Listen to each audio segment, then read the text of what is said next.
Good afternoon, everyone. This proceeding is being live streamed on YouTube consistent with the open court's provision of the Texas Constitution. If any of the parties before the court have an objection to the live stream, please inform Judge Iserlo when she calls your case. With that being said, the 455th District Court is now in session. The Honorable Judge Iserlo presiding. All right, very good. Good afternoon, everyone. We are back on the Litvack case. Ms. Guardiola, could you please send me the cause number for this real quickly? I can, Judge. That would be great. Just put it in the chat or on Teams, either way.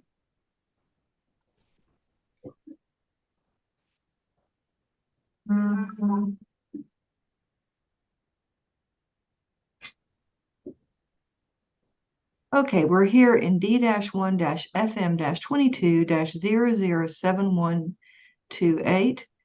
This is ITO Litvack. All right, very good. So unfortunately, I typically try to have a few minutes to look at your motions before I take the bench, but today, because of the meeting, I could not go about doing that. So we're here. Oh, we're on competing motions to compel. May I please have announcements by both parties? Glenn Gonnett for Respondent Kelly, Litvack, and counterpetitioner. I think we filed the initial second motion to compel, and they filed a responsive motion to compel, Judge. All right, very good. And Mr. Hennon, please announce. John Hennon, Your Honor, on behalf of the petitioner in the case, Alan Samuel Litvack, and a counter movement are also a movement today. And Mr. Gonnett's correct. His motion to compel was filed first. All right, very good. Well, given that, let's see, we have competing motions to compel. So with that, let me hear from Mr. Gonnett. I've just pulled up, I'm pulling up these motions right now. And it may be that I think it's going to help a little bit to get a background on what's happened. You heard this case back in August 15th, but basically back in April of this year, Mr. Litvack was required to turn over to the initial documents that we requested, production documents. None were turned over. We've been waiting basically for full responses on documents since April of this year, Your Honor, from Mr. Litvack. I sent out a deficiency letter on the first motion to compel, giving Mr. Litvack adequate time to comply. After no response, I set a hearing on our first motion to compel. That was heard by Judge Lytle, on May 26th. At that time, she gave Mr. Litvack 45 days to comply with the documents.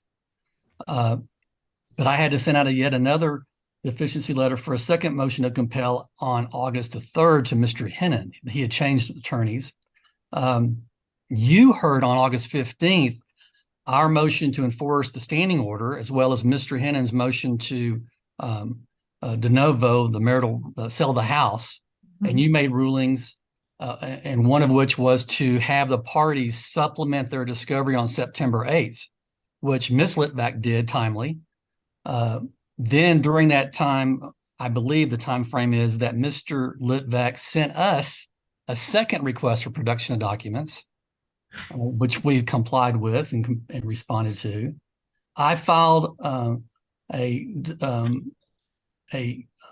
sent a deficiency letter to Mr. Hennon, like I said, back on August 3rd. We set our second motion to compel I filed my second motion to compel on September 15th. You had ordered the parties to go to mediation on the 26th, which we all attended. And then this hearing was reset for my motion to compel on the 6th. And then Mr. Hennon filed his own counter petition. So what day was your motion to compel filed, Mr. Gonnett? On September 15th. Okay, because I'm looking here at the First Amendment, but I think this was filed by Mr. Hennon. Let me get back to September the 15th. You know, it may have been later. I think it was submitted to Mr. Hennon, but I didn't catch that. It may have been filed thereafter sometime. But yeah, I found it. It was filed here. No, Alan Litvack, and you're representing Ms. Kelly, right? Right. Judge, Mr. Gonnett's, it's the second motion to compel was filed on October 9th. And I just happened to be looking at the file stamp. Yeah. Thank you. Oh, good. Okay, hang on a second. Disposition of issues, counter petition, Fourth Amendment. Ah, there it is. Okay, I've got it. Okay, Mr. Gannett, I've got your motion to compel here and it's open. I'm looking at it. So Okay, why don't we go through these and then we'll shift gear and go over to Mr. Hennon's. very And, well. does that sound like a good plan to you, Mr. Hennon? Yes, Judge. All right. Okay. So, all right. So on page 4, Judge, you can go to page 4. That starts our requested documents in our motion. All right. Here I'm on page 4. Okay. I'm with you. We are now there's now been 7 supplemental, I think 7. He's made 7 supplemental responses to discovery. And I think in large part due to Mr. Hennon getting on board with Mr. Litvak. But number 1, bank statements, we're not contesting that now, but on 2 canceled checks, we are. We don't have any canceled checks he has 3 bank accounts, Judge. He has a Chase, he has a Bank of America, and a PNC bank account. Okay. I don't have any canceled checks from the Chase or the Bank of America. And the reason why that's significant is that you heard testimony back on that motion to enforce the standing order where you heard a lot of wasting claims. Yeah, I remember that. We have a lot of transfers where we need backup documentation to support our wasting claim when we go to a final hearing. And so right. there's a transaction that we know about in May of 14th for $6,500. A check was written. Don't have a copy of that.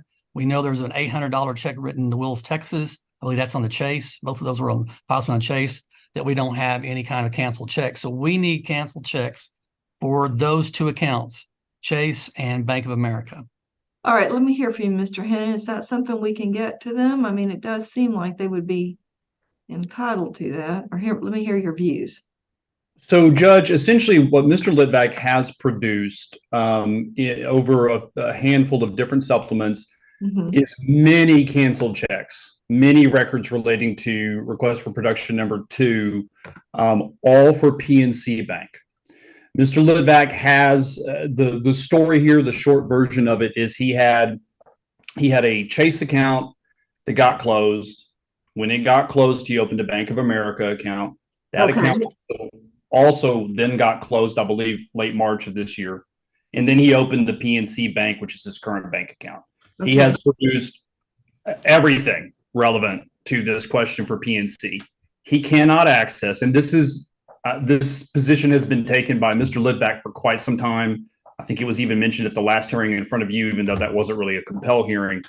He cannot go get records from Chase or Bank of America at this point because those accounts are closed. So he cannot obtain canceled checks. He has informed me he's attempted to do so, but he's not been able to do that. Okay.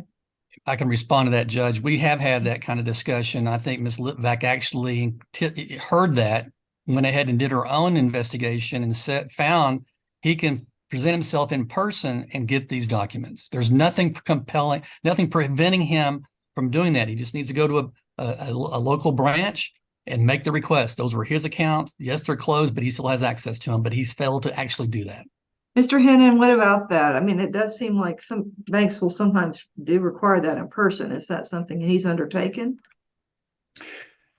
Judge, I don't know if Mr. Litvak has personally gone to the bank and attempted to do this. I know we have had a lot of discussion about doing everything we can to obtain these records. He has not been able to do so. I think he's done everything he can on his end.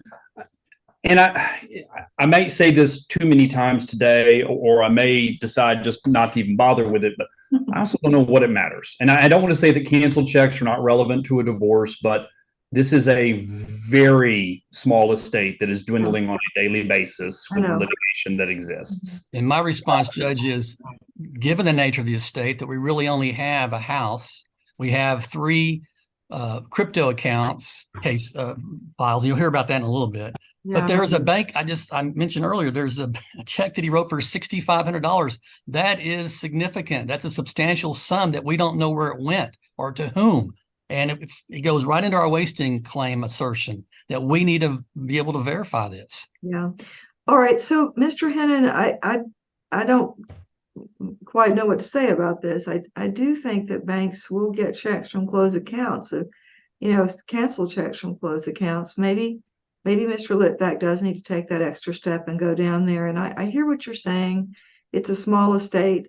But why keep fighting over this? It should be something relatively easy to get. Now, for some reason, Mr. Litvak cannot get it, then I would ask that he put that in a declaration under penalty of perjury, the steps that he's taken to try to get these canceled checks and why he could not. Now, that's under penalty of perjury, which means, if you can't get the canceled checks and you're telling the truth, it's no big deal. If you fudge it a little bit, because actually you could, that's a pretty big deal to state that under penalty of perjury. So that's what I'm going to ask him to do. Now, I'm not saying Mr. Litvak would fudge it, but I suspect a direct request to the bank in person would get that those chased. So let's go with that.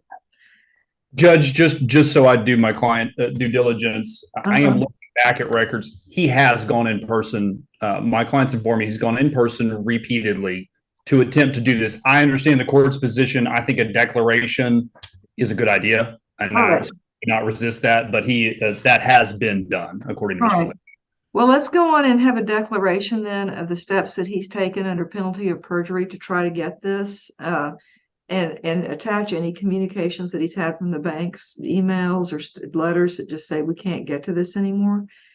Because otherwise, Mr. Gonnett and his client are not going to feel like they've got the whole picture. And we need to put this one to bed. I mean, absolutely, this is a small estate. We just need to put this one to bed ultimately, and not keep going over this. All right, Mr. Gonnett. So that's my order on that one. What's your next one? Number 10 on page 5, the records of investments. Yeah. This relates to the cryptocurrency accounts. And so we've been getting piecemeal information. His initial sworn inventory didn't list anything. Now he's got 3, I believe. He testified at one of the previous hearings with Judge Lytle, I believe that he has been locked out of his 3 accounts and that he would have to give each one of these 3 crypto companies more money for him to access his accounts. Judge Lytle heard that testimony and said, okay, I'm going to give you 45 days to get this squared away, but I'm ordering you to produce the correspondence on WhatsApp with these crypto accounts to confirm that you have said to me that you've been locked out. Yeah. We've been waiting, Judge, since September of 26, May 26 of 2023 for these WhatsApp correspondence on these 3 accounts. We have a single report on a Coinbase account that has a report of May 21st through January 23. That's all we have. And to top it off is we were set for trial before and it got canceled because I think that Mr. Hinton was ill and couldn't hear this case or something. But in that, he did turn over pre-trials, and in their pre-trials, they have not listed crypto as an asset. Okay. So their position is that's nothing to be divided. That's nothing to be assigned to Mr. Litvak. So this is significant. This is significant for us to be able to confirm that the money that he spent on investing in these 3 accounts, he doesn't have access to those accounts because he's locked out because they want more money to do so. And it's just we just can't trust him to say that on the stand. We need to go to a secret source to confirm what he's testifying to, that's truth. And it sounds like Judge DeSeta Lytle had already ordered the communications turned over, right? That's correct. That's right, Judge. We're doing a second motion. Yes. Mr. Hinton, these crypto accounts, I've been dealing with them a little bit lately, and I know they can be a little frustrating sometimes, but they are entitled, I think, to some sort of communication that shows that Mr. Litvak doesn't have access to them. So do we have something like that, or? Judge, I don't believe we have communication showing he's not going to have access. There's sort of 3, and I'm fuzzy on Coinbase and Bitcoin and all these things at crypto myself, but there's Coinbase, there's Bitrun, and Normandy are the 3 kind of separate accounts at issue in this case. The Bitrun and Normandy, my client has testified already under oath. We can do a declaration if we need to. Doesn't have access to those accounts, that there is $0 and 0 funds in those accounts. Coinbase, he has produced extensive records for start to finish of the time frame that's in question. That has been produced. Okay. So I don't believe to my knowledge, I have everything that Mr. Litvak has. We have produced it, and he does not have access to anything else as it relates to Bitrun or Normandy. Mr. Gonnett? Well, again, I think it was pretty clear. The language I used, I recall it from Judge Lytle's ruling, was that he was ordered to produce correspondence because it came up in the hearing that he was corresponding with these people by WhatsApp, and that he testified that he was locked out. There are communications, emails, whatever All it right, is. counsel, I don't know if it happened to anyone else, but I lost you. He was corresponding with these people by WhatsApp, and I lost you after that. Okay, thank you. I recall the testimony was he was corresponding through WhatsApp about the status of these crypto accounts, and that's what Judge Lytle ordered him to produce, those communications, because his testimony was he was locked out and that he had to pay more money to get access. He had to pay more money to get access to his own accounts, and presumably there's communication between him and these companies, because it's not just one. I believe is all. I mean, I'm not sure when he got Normandy account, but it was clear to us from that hearing that he's been communicating with these companies, at least one of them.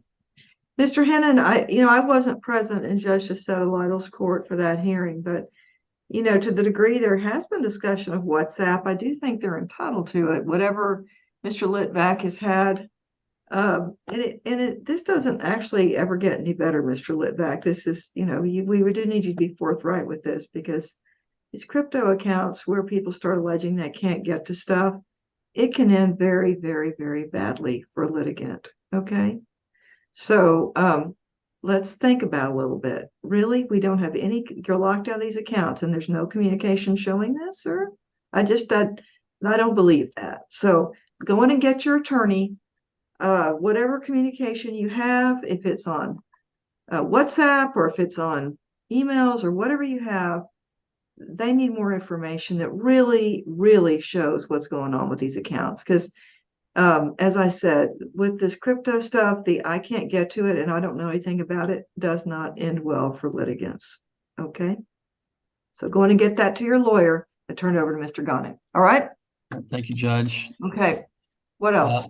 Let's go past page 6 to, let's see, page 7, page 8. We're going to go to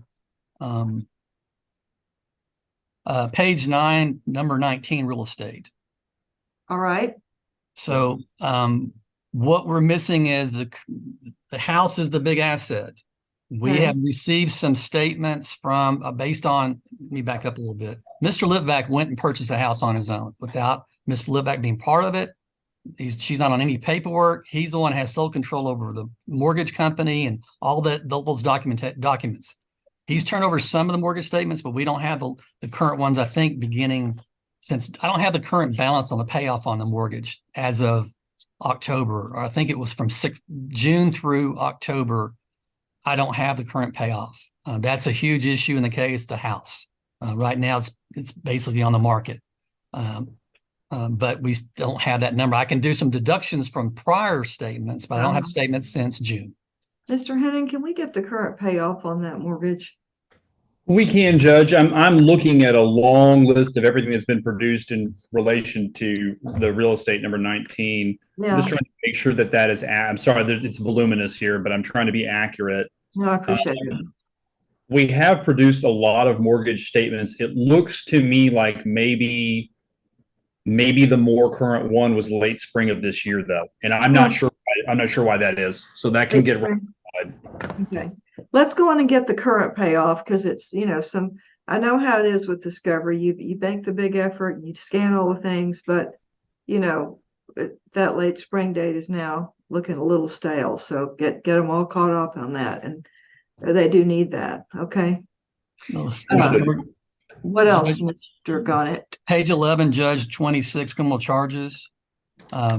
We understand that Mr. Litvak has outstanding warrants in Louisiana. We're asking that he turn those documents over related to that. Okay. Well, he's shaking his head no, but Mr. Hennon, what do you know about this? Judge, I have asked Mr. Litvak about this. Obviously, this has been brought up repeatedly already in this case. Mr. Litvak testified about this under oath in front of you when we were here back in August. Remember it, but that's no big surprise there. Okay. It was ancillary at best, but he has been clear that he is aware of absolutely no warrants anywhere, period. If there is one, I'm not saying that there is, but if there is, it's a public record. If Ms. Litvak or Mr. Gonnett think they know where it exists, they can go try to access that and cross-examine my guy quite forcefully if they go unearth one. But we are not aware of a warrant at all, and simply stating that one exists isn't a basis to compel him to produce one. So Okay.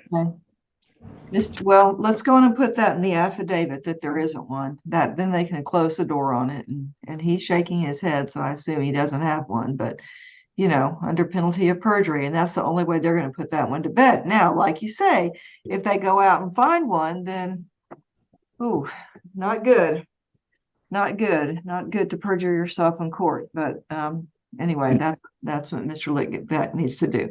All right, next one, Mr. Gonnett. All right.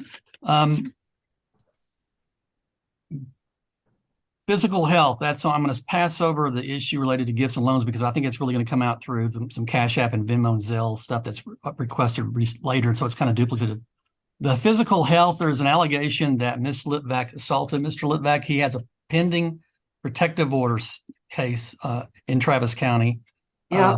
And we're asking for documents related to surgeries on his eyes. He turned over some billing statements about that, but nothing that basically just receipts, but nothing to show what that surgery was. Mm-hmm. Okay. That's crucial because of his allegation that she intentionally injured him.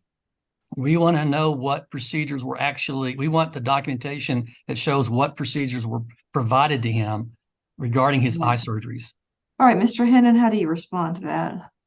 It's been produced. We produced the medical records that were obtained related to the eye surgeries. I can give Bates numbers if That that would helps. be helpful. It sounds like Yeah. a lot of documents have exchanged hands. So if you have those Bates numbers, that would help Mr. Gonnett tremendously. Well, thank you.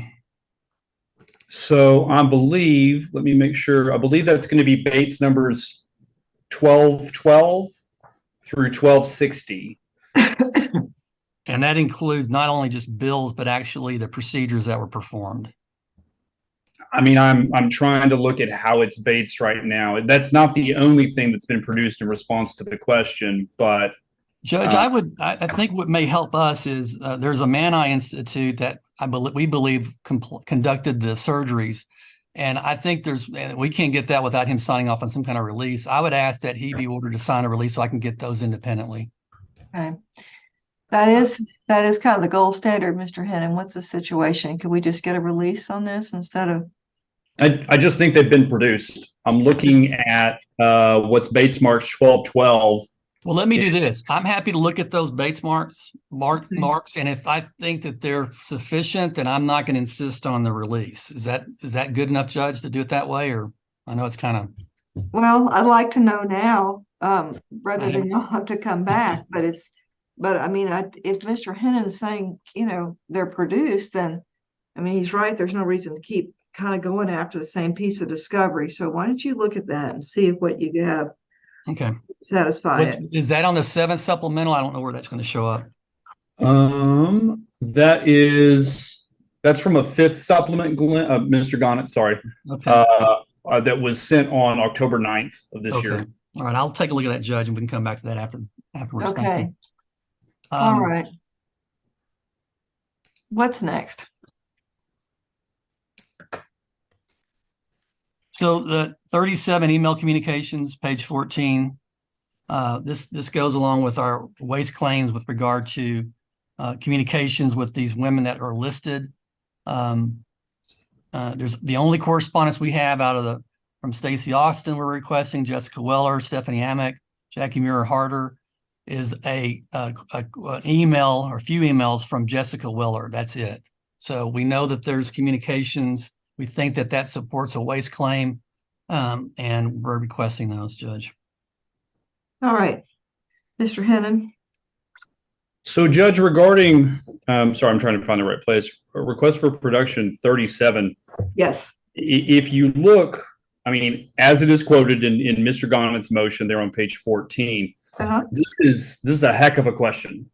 It is long and convoluted and really far-reaching. This is any messages between Ms. Litvak and Mr. Litvak, or Ms. Litvak or Mr. Litvak and anybody that he's designating in his request for disclosure or interrogatory responses related to the marriage, the parent-child issues, which that's not even a subject of this case, property of either party, travel plans or itineraries, gifts or transfers of money, any romantic or sexual relationship.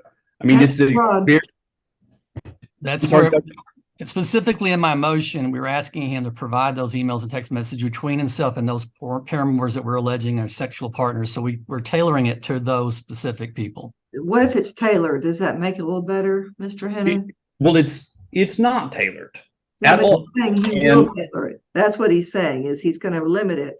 I agree with you, Mr. Hennon. The way it currently is written, as I'm looking at it, which is number 37, which he's put on page 14, it's very broad. And like you couldn't possibly get to all of it. But Mr. Gannett now is saying, Well, it's in my motion, Judge. If you look at the last sentence on okay, Mr. Sorry. Gannett is now saying, and in his motion saying that they're just wanting the email communications with these paramours, alleged paramours. Now we're going to say alleged paramours. So, Mr. Henning, can we get to that? Well, we already have. I mean, I'm sort of making my step one argument when I probably should skip to step two, which is Mr. Litvak has produced Bates numbers 570 through 579 and 587 through 664. And I can repeat that obviously if I need to, but he has produced messages 570 through 579 and then 587 through 664. He's produced messages from App Close that quote some of these messages. He has produced messages with Miss Jessica Weller. He's done this. The problem is that there's a difference of opinion about the breadth of Mr. Litvak's infidelity, and that's probably no shocker to anybody. And I'm not trying to be casual about something that's a serious issue, but Miss Litvak thinks there's more information out there. My client has informed me he's produced everything that's relevant to this, and does not agree about the scope of infidelity that Ms. Litvak believes has happened. There are mutual infidelity allegations in this case, and I again, I'm not going to beat my chest with this too much. I don't know where this is going. I don't know what we think this is going to change on November 20th when these guys finally get this done. Yeah. And he's produced everything that he has and says is responsive to this request. And I mean, if there's some reason to invalidate that, then I invite that as cross-examination of Mr. Litvak, quite frankly. Now, what about that, Mr. Gunn? You make some good points. Where are we going with this deal? Well, we believe that these women that are listed in that sentence, he failed to provide emails and text messages between himself and paramours, sexual partners, alleged, naming them specifically: Stacey Austin, Jessica Weller, Stephanie Amick, Jackie Murray Harder. He did turn over some communications from Jessica Weller. That was a coworker. Now we believe there's other partners in Willis, Texas, but we think that we are restricting this reasonably for those communications. If he's having communications with these women, we're asking him to turn over those emails and text messages. That's all. But so kind of, I guess kind of what's the end game here? I mean, we certainly has been both parties have competing claims for infidelity, Judge. And there is it kind of goes the waste claims again about spending money on people that aren't. It's not for living expenses. It's and you heard that ad nauseum. Unfortunately, the last time we were in court. That all right, and Mr. Hennon, can we get this? Can we get for these 4 women listed? Let's get this information. It's not a super duper close call. I mean, I kind of do wonder where it's going here, but is it possible to get these turned over? I'd order those turned over. Okay. I guess my only issue, Judge, and there is a specific subject matter that is sought in this request. It's not just the people; it's the about part of the communications. Right. It's kind of all over the place, and it's kind of expansive, but it is not everything with all of these people. And so, if my client, I mean, if they're not discussing the children or travel plans or gifts or a sexual relationship, then Miss Litvak doesn't get to just get all of Mr. Litvak's messages with everybody. Okay. All right, Mr. Gonnett, come on, guys. I don't have a problem with that, to Judge. work this out. Judge, I don't have a problem with that. All right, let's go Yeah. for that then. Okay, we'll narrow it as, to these topics that Mr. Hennon just discussed. And we're going to turn over for those 4 But people. I think I want to make sure that I'm not cutting something off with regard to expenditures on these women. That's really where we're going through, along with the adultery claim is this a wasting claim. And so if there's communications about transferring funds or anything on these text messages and emails, that is relevant. It's relevant to our claim for wasting.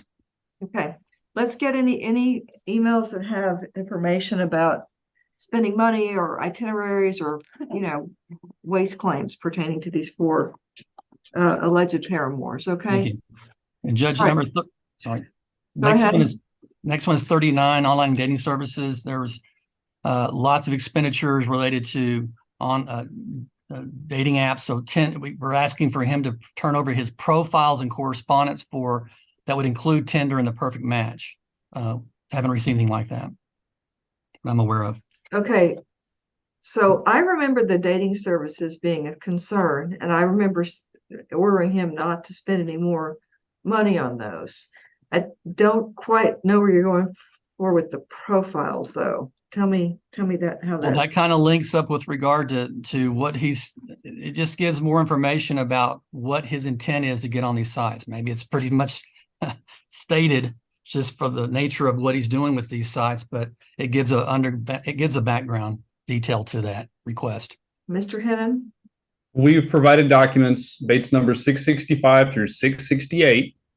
It's some profile, but Mr. Litvak hasn't continued to engage, as the court mentioned. Yeah. But from what pre-existed, it's his profile picture. There's some limited communication. It's all he's got, and he's not still doing it. So I don't know what needle we think this moves again, but he's produced. And if they think he's not producing in good faith, then at this point it's meat for cross-examination, I guess. I kind of tend to agree, Mr. Gonnett. If they produce what they have on these, and I did order him to stop, and from all the appearances he stopped, I think they've kind of done it on this one. Okay. All right. All right, let's go to the next one. 42, page 17. That is the payment processing accounts, which there's transfers out of his bank account from using Zelle, Cash App. There's a $1,700 payment via an interrogatory that we don't see how that was made. And so we basically need these statements. Ms. Litvak she produced hers, and I think in the second request for production. It's easy to get access to your own PayPal account, Zelle account, Cash App account. We need those, Judge. All right, Mr. Hennon, have you all turned this over yet? I do admit they are easy to get to, but you may have already turned it over. We have produced, Judge, it's Bates marked 713 to 732. We have produced records for Cash App. We have produced records for Zelle. We had done that, I think, even pre-existing this second motion to compel. Okay. Mr. Litvak cannot access, and it'll sound like a broken record, but he can't access his Chase account anymore. So the Chase Zelle history that would exist there, he can't go resurface, but he can give what he has and what he already had in records. We have produced those pages. We have produced pages of Zelle transactions, and we have produced Cash App logs as well. So he's given over everything he's got. I like a declaration from Chase that he can't access his Zelle account then, Judge, if we're going to do that. To Mr. Hennon, I think that the Chase and the Zelle are kind of connected, so maybe just add that in there. When you're putting it together, just the Zelle piece of it is, from my understanding, the way Zelle works is that they're interconnected, that Zelle and that Chase account. But let's just add that in there, and that will give Mr. Gonnett and Ms. Litvak the reassurance they need that they've got it all. Okay, Mr. Gonnett, what's next? Okay. Well, we talked about the cryptocurrency. I mean, we have a one document report for one account. And I think I'm repeating myself. So I think with this WhatsApp hopefully that's going to get us to further down the road with regard to those two accounts. But Yeah, as I said, it does not, litigants trying to hide money in cryptocurrency, it does not end well. and, Okay. and Judge, that's it for our requests. Okay. And I did, Very good. I want to be able to, I want to say that, I thought the way I practice and most people practice, and Mr. Hennon's an excellent lawyer, that when you're dealing with discovery, it's so onerous, right? You want to send out a deficiency letter to let the other side know what you need, give them time to respond to that. And if they don't, then at the last recourse is to file a motion to compel instead of hearing. Yeah. That's what I did on the first motion. Uh-huh. I did the same thing with Mr. Hennon with the deficiency letter. His response was to basically send me more discovery, Judge. More discovery, not respond to what I'm needing. And I don't recall, he may be able to produce it, but I don't recall a deficiency letter that he submitted to me. He went ahead and filed a motion to compel, didn't give me the opportunity to review what he wanted, and let me basically try to comply with that without having a hearing today. So I'm objecting that we're going forward with his motion when he didn't give me the adequate opportunity to look at a deficiency letter and try to respond to that. Okay. And Mr. Hennon, how do you respond? Judge, I'm trying to look. This is the first I've heard of this issue. My motion has been on file for quite some time. It lays out I'm going to go with superior precision, exactly what is missing from Ms. Litvak's pretty fundamental discovery that we don't have. So I wasn't, I think there's full notice of what's missing. We have been moving at kind of an accelerated pace since we were in front of Your Honor before to get to mediation, obtain financing for our offer at mediation as you ordered, which my client did, yet we're still here, and get ready for these settings and a trial.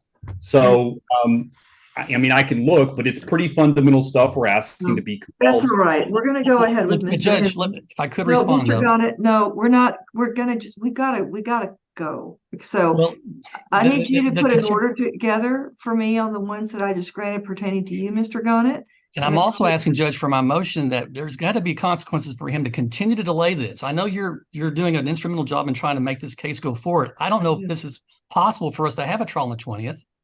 We're enduring this additional expense. I think there should be additional, sanctions for Mr. Litvak to pay attorney's fees $500 a day until he complies. You ordered him to pay attorney's fees, Judge, to me on the violations of the standing order, which he's yet to pay. Your orders are meaningless to him as it relates to trial to attorney's fees. Wow. It's very frustrating. I'm not going to order any additional attorney's fees at this point. The ones I've already ordered, but I'm not ordering any new ones today. So, Mr. Hennon, where's your motion? What date did you file? October 17th, okay. 2023, Your Honor. And it's the first amended motion to compel. Okay, first amendment motion to compel for sanctions. Now, okay, I just have it open here. Okay, so here we go. So let me put the view to reading. And all right, so tell me, where are we with this, Mr. Hennon? Where do you want to start? I assume y'all work through some of these. So not really, Your Honor. It really is as it lays it out. Beginning at page 1, request for production number 1, bank statements. Yeah. The relevant period, I believe, on both sides of the discovery done in this case is since January 1st, 2020. We have December 24th, 2022 to August of 2023 for Ms. Litvak only. So we need supplementation of what follows August, and we need initial production for January 1st, 2020 until the end of 2022. All right, Mr. Gannett, I think that's reasonable. Can we get that to them, please? And I'm kind of looking in with regard to those production documents. I think it's appropriate if I could to kind of go through this with Ms. Litvak, just confirm that those were not produced, and for each one, just to make sure that I'm on board with providing statements since for January 20 through December 2022. I don't know what the other time frame was. Okay. Well, you can take a look at it. So here's what they're saying.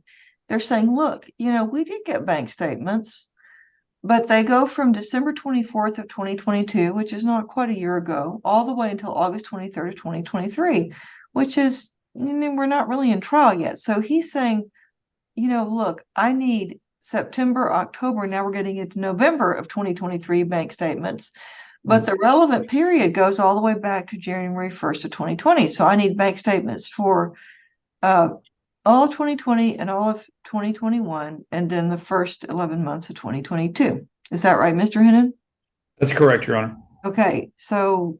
And like I said, as far as September goes, remember you had a hearing.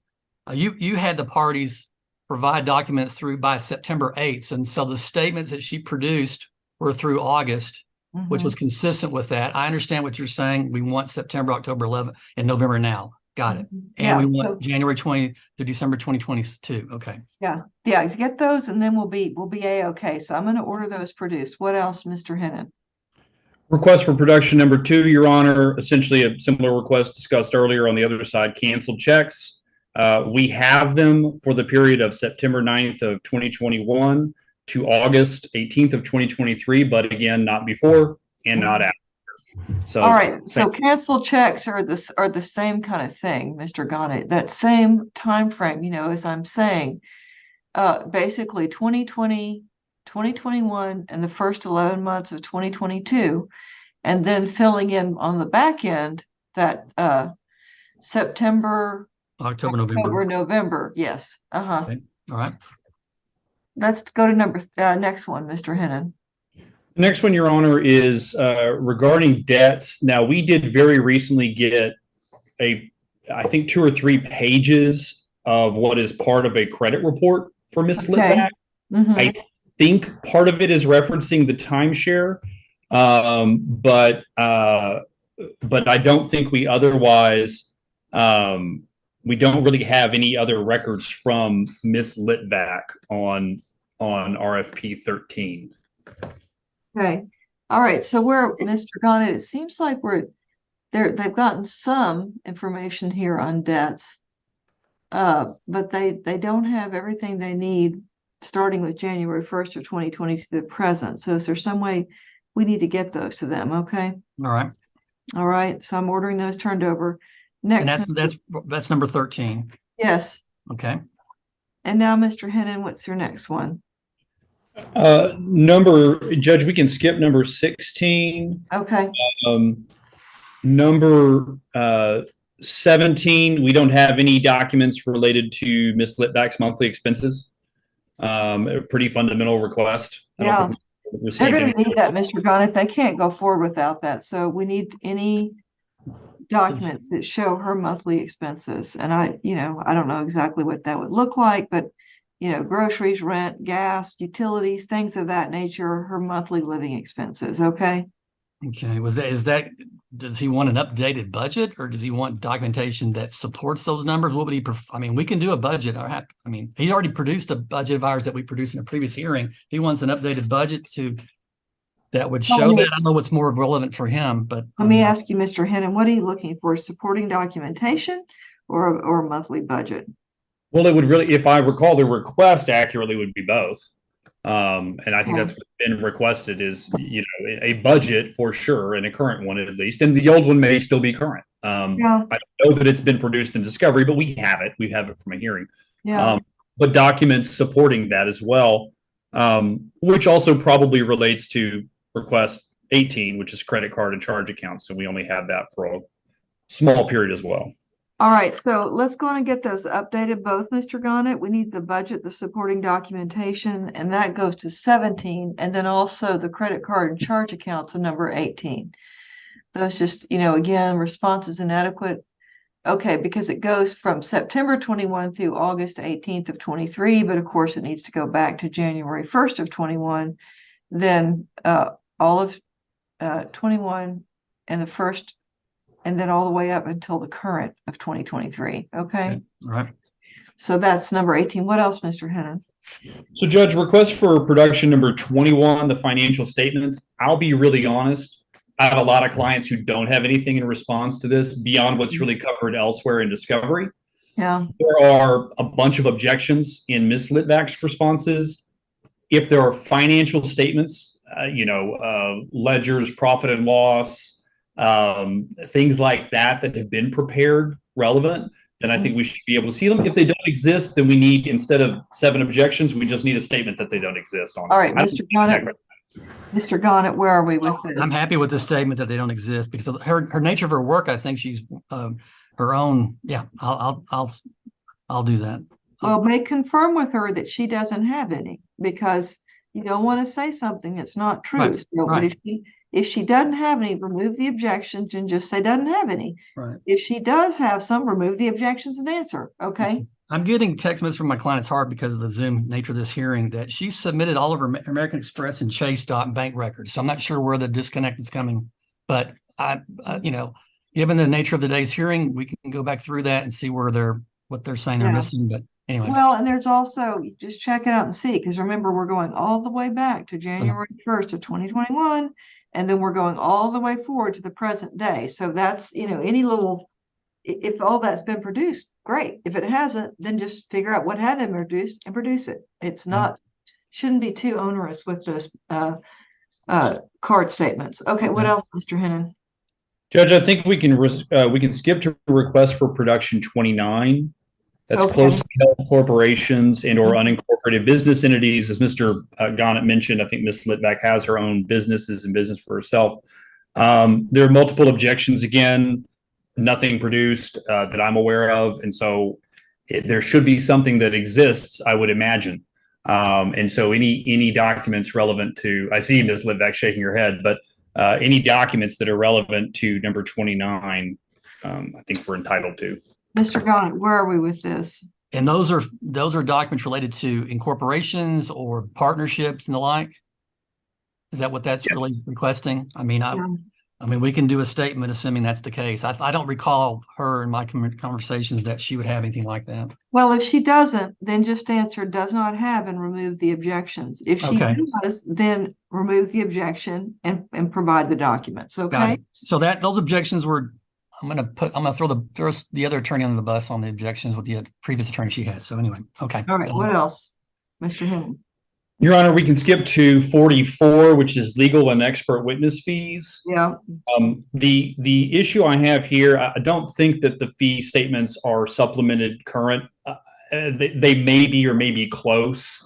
The biggest issue, though, is that they are, I think, 100% redacted, but for time spent and the actual cost, which we don't get to do. We have produced essentially unredacted statements already in this case. Yeah. I can provide case law on this if there's a dispute about it, but it would be meaningless if we were allowed to simply black out start to finish every entry. All right. Mr. Gonnett, I do tend to agree with Mr. Hennon on this. Could we please get unredacted versions of those? Yes, ma'am. All right. Very good. Okay. What else do we have? Number 48, Your Honor, is employment records. Basically, again, we have lots of objections and nothing produced. If there's nothing, I would just like the objections removed in a statement that there is nothing. If there is something, I would like employment records produced. Yeah, I hear you, Mr. Gonnett. Do we have, again, if she has employment records, remove the objection and respond. If she doesn't have employment records, remove the objection and respond. No record. So got it. Okay. Thank you. And I don't know what she has. I'm vaguely remembering that she had some sort of business that she ran, and she may have some of that. I don't know, but that type of thing does need to go to them. Look, it's just because if you go to trial and it's not there after they've requested it, it's going to be held against you. Mm-hmm. So that's why we're pushing on this stuff, guys, not to make you miserable. I don't like all these documents either, but you don't want to show up in court and have the judge go, well, of course you've got this. You don't have it. We're going to assume that this would be negative on you. You really don't want that to happen. It's far better to go, here's my statement right here. I wasn't spending money like she said I was spending it, or he's spending it. So that's what you prefer. All right, Mr. Hennon, what's next? Your Honor, I think I had one more, but I don't think it's going to be material enough to take up the court's time. Okay. And so that's all I have. Okay, very good.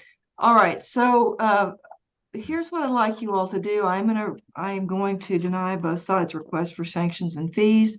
I would like you all to get together and draft this order. I see that we have, thank goodness, Ms. Jenray here on this call, and I hope she's been taking good notes. I know Mr. Gonnet has been. So you all get an order to me. Now let's not make it take too long, but realistically, when is that going to be? I mean, what you think you can get it done by Friday, close of business? Well, that doesn't sound like a huge imposition, Judge. It's really one of the documents going to have to be exchanged because we have a trial on November the 20th. I just don't see how this works. Well, that ain't my problem right now. My problem is Okay. getting an order signed, okay? Gotcha. All right. So, and I do need y'all to get these documents exchanged. So here it is. It's November the 6th. There's no motion for continuance in front of me, and I will tell both the Mr. and Mrs. Litvak, there is no way that I can guarantee you that someone is going to grant this continuance. It's not in front of me today. We've gotten pretty negative on continuances, and we've already continued once. So let's talk about how quickly, Mr. Gonnet. I would say it looks like to me you all have more work to do, although Mr. Litvak's got some work to do too. How quickly can we get these documents exchanged, Mr. Gonnet? This is the question. Do you think you can? It's the 6th. Do you think you can? I think the 13th is this. That's 10. That's a week from today. That gives you a week to live with them. So I'm going to order the documents turned over. And I know that's not before you on a motion for continuance, but those documents affect me with regard to preparing a spreadsheet for property division that the local rules require us to have submitted that today. I don't know. I'm forced. My hands are forced. I don't know if he's going to object that I'm submitting something that's presumably not timely or it's revised. I mean, it just puts me in a super precarious position. It puts you in a bind. I just can't rule on what I don't have in front of me. I understand. So it did look to me like, Mr. Gonnet, like you had quite a bit to turn over. I just don't know that I can order the documents and the court order and everything done by the 10th. I don't know that realistically, I mean, of course you could if you could focus on it and get it done. Maybe that's the thing to do. All right. I have another deadline on discovery that's due on the 13th. So it's a misery. I really, this type of thing used to just drive me crazy in practice. Why don't you all try to get me a copy of my signed order by the 8th? Let's get these documents exchanged by the 10th. It's the best we can do for you today. Okay, so by close of business on the 8th, I expect my signed order. I mean, the order, I will sign it. And I expect you to exchange those documents by the 10th. It's really going to be incumbent upon the Litvaks, Alan and Kelly, to dig down and get these documents together in a fashion that your attorneys can deal with. And if you've got any kind of Adobe Pro skills, man, those are going to come into play right now. If you can get these things scanned in a PDF fashion and get those to your attorneys, Bates numbered even, it's going to help them. Because otherwise, if you just start sending them emails with batches of paper, neither one of these attorneys have the time to go through that. And what I'm telling you is that there's something out there. It's called a motion for continuance. It's not in front of me today. It would likely going to get one filed. I cannot guarantee the judge is going to grant that motion for continuance. I just can't guarantee it. So if you all can help your attorneys and really, just do that legwork for them and get it in a fashion that they don't have to mess with it too much, then this is all going to happen. And I'm not telling you because I'm trying to push you hard or be ugly. I'm just telling you realistically that continuance might not be granted. So take some time with those documents. See if you can't get them in a nice format, nice, all scanned in, all Adobe Pro. Send it over there, or send them a thumb drive, and then we're going to be good. If you start sending them a piecemeal and emails, they're gonna pull their hair out. It's gonna be ugly. Okay. All right. So that's where we're gonna go. Get me the signed order by the close of business or the order for me to sign close business on Wednesday. Let's get all this discovery exchanged by the end of business on November the 10th. And that's the best I can do for you all today. And I'm sorry. I know, Mr. Gonnet, you're making me feel for you with all this stuff going on. My hands are tied. All right. Very good. It's always a pleasure to see you all. Have a great rest of the day. Thank you, Ms. Jenray, for being here with us as well. Mr. and Mrs. Litvak, it's nice to see you. Okay. Thank you, Your Honor.